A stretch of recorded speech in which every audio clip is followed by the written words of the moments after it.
चलो जेन स्ट्रीट की कहानी में थोड़ा डूबते हैं। यह वह ट्रेडिंग फर्म है जो वॉल स्ट्रीट पर एक लेजेंड और एक रहस्य दोनों बन गई है। साल 2000 में 4 एम्बिशियस क्वांट्स ने जेन स्ट्रीट कैपिटल शुरू की, न्यूयॉर्क में एक छोटे से ऑफिस से। उनका गोल सिंपल पर बोल्ड था, मैट का यूज करना, कोड और लगातार क्यूरियोसिटी का इस्तेमाल करना, ताकि ट्रेडिंग के तरीके को फिर से सोचा जा सके। उस समय इलेक्ट्रॉनिक ट्रेडिंग अभी भी अपनी जगह बना रहा था। ज्यादातर बड़े प्लेयर्स पुराने फ्लोर बेस्ड एक्शन पर ही टिके रहते थे, लेकिन जेन स्ट्रीट ने फ्यूचर देखा, डेटा ड्रिवन, एल्गोरिथमिक और फियर्सली कम्पिटिटिव। उन्होंने एक्सचेंज ट्रेडेड फंड से शुरुआत की, वह एसेट्स की बास्केट जो आपको हर फाइनेंशियल न्यूज स्क्रॉल पर दिखती है। प्राइस डिस्क्रिपेंसीज में डीपी तक जाकर और दूसरों से फास्टी से काम करके जेन स्ट्रीट ने छोटी छोटी इनएफिशिएंसीज को बड़े प्रॉफिट्स में बदल दिया। वे सिर्फ तेज नहीं थे, वे हर ट्रेड, हर सिस्टम को ऑप्टिमाइज करने में लगे रहते थे। जैसे जैसे साल बीतते गए, जेन स्ट्रीट की एपेटाइट बढ़ती गई। उन्होंने ईटीएफ से निकलकर बॉन्ड्स में कदम रखा, ऑप्शंस में, और यहां तक कि क्रिप्टो में भी। उनका सीक्रेट सॉस क्या था?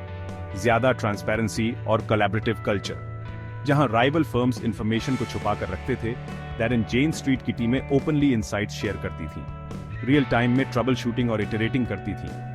वह कल्चर वर्ल्ड क्लास टेक के साथ टुगेदर उन्हें वॉलेटिलिटी आने पर एक एज देता था। तो जेन स्ट्रीट की स्ट्रेटजीज ने दुनिया के मार्केट्स को कैसे शेप किया? एक तो उन्होंने मार्केट्स को ज्यादा एफिशिएंट बनाने में मदद की। स्प्रेड्स को कम करके और लिक्विडिटी को बढ़ाकर उन्होंने सभी के लिए ट्रेड करना इजी और चीप बनाया। लेकिन उनका इन्फ्लुएंस इससे भी गहरा है। जेन स्ट्रीट की सक्सेस ने कंपेटिटर्स को इनोवेट करने या पीछे रह जाने के लिए मजबूर किया। अचानक हर कोई बेहतर क्वांट्स, शार्पर कोड और ज्यादा ट्रांसपेरेंसी चाहता था। आज जेन स्ट्रीट क्वाइटली बिलियंस को मूव करती है, कभी कभी ट्रिलियंस, दुनिया भर में डे एंड नाइट। वे दर्जनों मार्केट्स में सबसे बड़े लिक्विडिटी प्रोवाइडर्स में से एक हैं। लेकिन आप उन्हें वाइल्ड बेट्स लेते हुए या ब्लोअप्स की हेडलाइंस बनाते हुए नहीं सी। उनका गेम प्रिसिजन है, रेजिलियंस और लगातार इंप्रूवमेंट।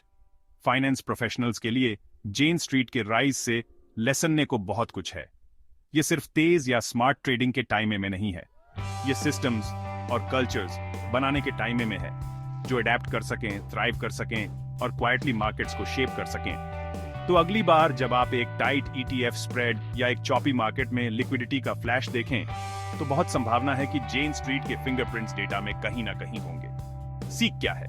मॉडर्न फाइनेंस की दुनिया में सबसे क्वाइट प्लेयर जिसके पास सबसे शार्प कोड होता है, अक्सर वही जीतता है। हाल ही में securities and exchange board of India ने जेन स्ट्रीट पर भारत में ट्रेडिंग करने पर बैन लगा दिया है। यह कदम मार्केट में पारदर्शिता और नियमों के पालन को सुनिश्चित करने के लिए उठाया गया।